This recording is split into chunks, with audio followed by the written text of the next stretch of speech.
Hallelujah. प्रभु यीशु मसीह में मेरे सब बहन भाइयों को जय मसीह की। आप सबका स्वागत है हमारे इस यूट्यूब चैनल यहोवा शालोम टीवी पर, जिस पर हर रोज आप परमेश्वर के पवित्र वचन को सुनते हैं। और हमारा ये विश्वास है कि आप इन वचनों के द्वारा जरूर आशीषित हो रहे होंगे। आज की इस वीडियो में हम परमेश्वर के पवित्र वचन को मेरी भविष्यवाणियों की पुस्तक में से पढ़ेंगे, जो कि परमेश्वर के दास प्रेरित अंकुर यूसुफ नरूला जी के द्वारा लिखे गए हैं। आज का वचन, परमेश्वर की चीज़ों के लिए आपका मूल्य क्या है। जैसा कि परमेश्वर के पवित्र वचन प्रकाशित वाक्य 2 अध्याय उसके 7 वचन में लिखा है, जिसके कान हो वह सुन ले कि आत्मा कलीसियाओं से क्या कहता है। जो जय पाए मैं उसे उस जीवन के पेड़ में से जो परमेश्वर के स्वर्ग लोक में है फल खाने को दूंगा।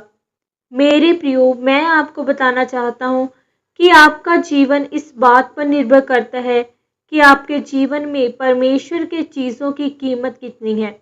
आपका जीवन, आपके परिवार का भी जीवन इसी बात पर निर्भर करता है कि आपके दिल में परमेश्वर की चीज़ों की कीमत कितनी है।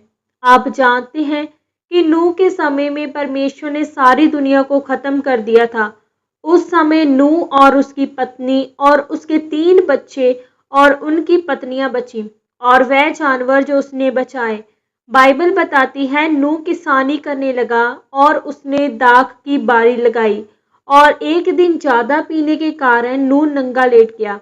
हाम ने उसे नंगा देख लिया और उसने अपने दोनों भाइयों को भी बताया, पर उन्होंने उसे नंगा न देखा, बल्कि उन्होंने चादर लेकर पीछे से मुड़कर नूह को ढांप दिया। क्या आप जानते हैं कि ये सब जो हाम ने अपने पिता के साथ किया, ये एक आत्मा थी जो उसने दुनिया से ली थी। अगर हाम के जीवन में परमेश्वर की चीज़ों के लिए कीमत होती तो वह अपने पिता को कभी नंगा ना देखता। जब भी परमेश्वर की चीज़ों के लिए कोई कीमत आपके जीवन में नहीं रहती है, तो फिर आप वह कार्य करते हो जो आपका शरीर कहता है। आज शैतान सबसे बड़े हथियारों में से एक हथियार इस्तेमाल करता है कि वह आपका पिछला अतीत सब कुछ भुला देना चाहता है कि आप कहां से निकले। अगर हम अपने अतीत को याद करता और सोचता कि कौन लोग नाश हुए पिछले समय में, वही जो उसकी तरह नंगापन देखते थे। क्या आप जानते हैं कि जब कभी भी किसी ने यीशु मसीह का दर्शन देखा तो उसने यीशु मसीह को कभी भी उसकी टांगों समेत नंगा कभी भी नहीं देखा होगा। और अगर यूहन्ना ने भी दर्शन देखा तो कहा कि प्रभु के दिन में मैं आत्मा में आ गया और मैंने मनुष्य के पुत्र के सदृष्ट परमेश्वर को देखा। उसके बाज उज्ज्वल थे, उसकी आंखें ज्वाला के समान थी, उसके पांव पीतल के समान थे जो पांव तक के वस्त्र पहने हुए थे। जब परमेश्वर की चीज़ों के लिए आपकी कीमत खत्म हो जाती है तो आप एक बिल्कुल अलग राह पर चले जाते हैं, जो परमेश्वर की ओर से बिल्कुल भी नहीं होती है। बाइबल कहती है जो कनान देश था और जहां पर हाम का वंश रहता था, वह अति उत्तम और शांति से भरे हुए देश थे। और उन शांति से भरे हुए देशों में कौन रहता था? पाप का वंश। आज आपको पाप करने वाले लोग, चोरियां करने वाले लोग, फोन उद्योग में काम करने वाले लोग शांत जगहों पर रहते हुए नजर आ सकते हैं। बड़े आनंद में, कारों में, बंगलों में रहते हुए नजर आ सकते हैं, पर याद रखें वे आने वाले समय में वहां नहीं होंगे।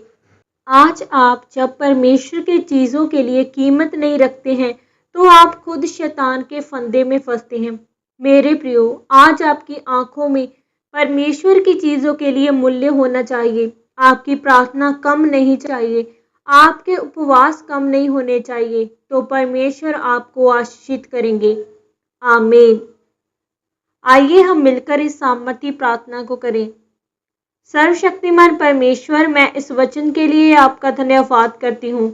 पिता, मैं प्रार्थना करती हूँ कि मैं आज से परमेश्वर की चीज़ों के लिए अपनी आंखों में कीमत रखूंगी। आप मुझे अनुग्रह दे, प्रभु यीशु मसीह के सामर्थी नाम में।